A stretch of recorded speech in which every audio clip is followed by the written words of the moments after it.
Lords of the Mysteries, Chapter 223, Three Matters.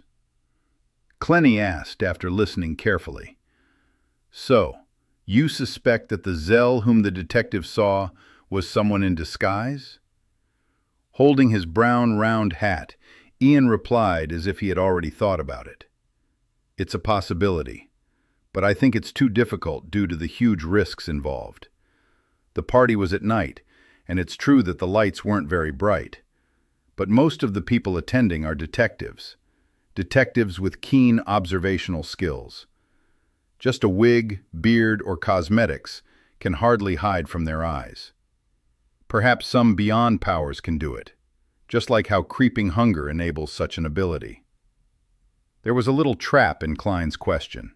He wished to determine from the teenage boy's answer, the expression on his face, and his body language, to determine if he had ever come into contact with Beyonders, or if he knew things about mysticism. The initial answer was no. When Ian saw Detective Moretti nodding slightly in agreement with his reasoning, he continued, I believe that the detective saw Mr. Zuriel, but he wasn't free. He was in a controlled state in which he couldn't send out distress signals. The reason why he wasn't responding to my attempts to liaison with him is to probably signal to me that he needs help. A reasonable explanation. Clenny released his clasped hands and sat back a little, making himself look more relaxed and confident. Ian fell silent for about 10 seconds before he said, Seriously, I'd like to entrust you with the task of investigating Mr. Zuriel and determine his current condition. All I need is confirmation. Considering that Ian was a semi-professional who had gathered intelligence and information for a detective, Clenny had the intention to make his acquaintance. He smiled and said, Then how much are you going to pay? You should be well aware that this may be very dangerous. Ian looked down at the pocket of his old coat and said after some deliberation, There are two ways. The first, I can directly give you a payment that's enough to satisfy you. Afterward, regardless of whether the mission is simple or difficult, that will be all unless you suffer a relatively serious injury. Secondly, I could pay you £5 in advance, and when you finish the job, you can add on to the bill depending on the difficulty of the matter. But it's easy to cause a dispute even if there's a contract. Klein pretended to be in thought, and after almost 30 seconds he said in a low voice, Why don't we do it this way? You can pay me £5 in advance and help me with 3 things after the mission is completed. Don't worry. They won't be anything difficult. They will be within your capabilities and it won't make you feel too uncomfortable. This can be agreed upon in the contract. Ian knitted his brows before standing up. He leaned forward and stretched out his right hand. All right. Klein shook hands with him, pulled out a standard contract that he had prepared, picked up a round fountain pen, added all the details he had discussed, and stamped it with his fingerprint. After signing the contract, he gave the teenage boy Ian a stack of white paper and watched him write Detective Zuriel's relevant information. After a while, he browsed through the information and casually asked, How can I contact you if there's an emergency, or if I've confirmed Zuriel's condition? Ian pursed his lips and remained silent for quite a while.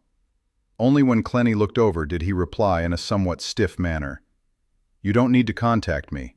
I will appear at the right time. Without another word, he took out a thick stack of cash from the pocket of his old coat. They seemed to be stacked up in a very neat order from high face value to low face value. Ian pulled out 3 one-pound notes from the bottom, counted 6 5 notes, and finally 10 1 notes. When Klein saw that Ian had neatly arranged the notes with even the portraits of the former kings facing up without a single mistake, Clenny suddenly felt a bit frustrated. This is some latestage obsessive-compulsive disorder. He silently exhaled and received the payment from Ian. According to his visual estimate, Ian had less than 3 left. He probably had all his savings with him. If I had asked for more, would he bail on me without paying? He doesn't look like the kind of person to do so, but one shouldn't judge a book by its cover. Clenny folded the bills at random and stuffed them into his pocket, ignoring the untidiness. As such, he succeeded in seeing Ian's slightly twisted expression. I'll try to complete. Thank you for your help. Ian thanked him sincerely because the counteroffer was obviously a discount. Watching the boy, who was more mature than his age, leave, Klein stroked his chin and silently said to himself, "This matter goes deeper than it seems." Ian didn't mention anything about Zarel's recent investigations, or what information he had been instructed to gather. "Forget it. I'll handle as much as the money is worth. All I need to do is confirm Zarel's current condition." He turned around and walked back into the living room. While doing so, he fished a quarter-pence out of his trouser pocket. Ping! As the copper coin tumbled in the air, Klein's eyes turned dark as he muttered, if there were any beyond elements in the case he was handling. Then he opened his right hand and tried to catch the copper penny. Clang! The coin slipped from his fingertips and fell to the ground, rolling away. This result meant that the divination had failed. From the looks of it, Ian has withheld more things than I thought. The information is so lacking that I can't even obtain a vague divination result. He pursed his lips, took a few steps forward, and bent down to pick up the coin. That night, in the wee hours of the morning at 138 Rose Street, Backlyn Bridge, Klein had changed into a cheap, light blue workman's outfit. His mouth, chin, and cheeks were covered with a black beard that at first glance made him look rough and savage. He wore a dark-colored cap and pressed it so low that it nearly covered his eyes. Such caps originated from the Enos Republic hunters. There were certain differences from the traditional deer-hunting caps the Lone Kingdom hunters wore. However, such caps had become popular among the lower-ass populace of Backland. Hiding in the shadows of an Enos parasol tree by the side of the road, Klein studied the house across the street with the aid of the elegant gas lamps. It was Zariel's home. The detective was from Southville. His parents, relatives, and friends were all there, and he had come to Backland alone, where he slowly forged a name for himself. He was still a bachelor, and had only hired 2 temporary maids, the kind that came by every 3 days to clean up the place without needing to provide them with food or lodging. At the moment, the terrace house he rented was pitch dark. Klein took off the silver chain inside his sleeve and let the topaz pendant hang down naturally. "There's danger inside. There's danger inside." After repeating it 7 times, he opened his eyes and saw the spirit pendulum spinning clockwise but very slowly. "There's danger, but it's nothing serious," Klein muttered, and once again confirmed that he had his tarot cards, self-made charms, and holy night powder on him. After doing all this, he looked around and, taking advantage of the stillness of the night, he nimbly rushed across the street. There was no veranda, garden, or lawn, as it directly faced the edge of the street.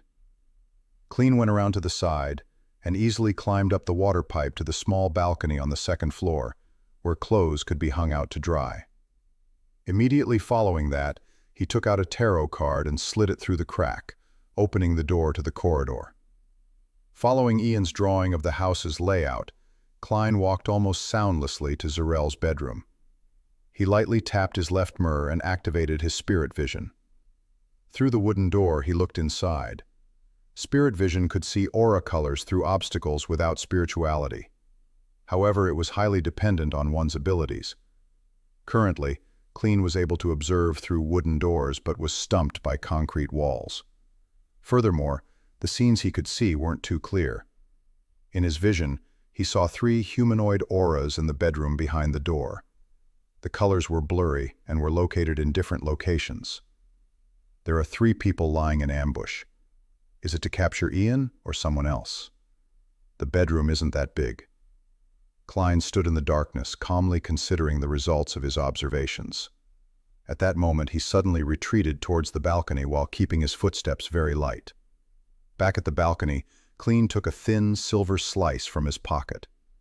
This was a slumber charm that he had created in an attempt during the afternoon. He didn't pray to the Evernight goddess, but to himself instead.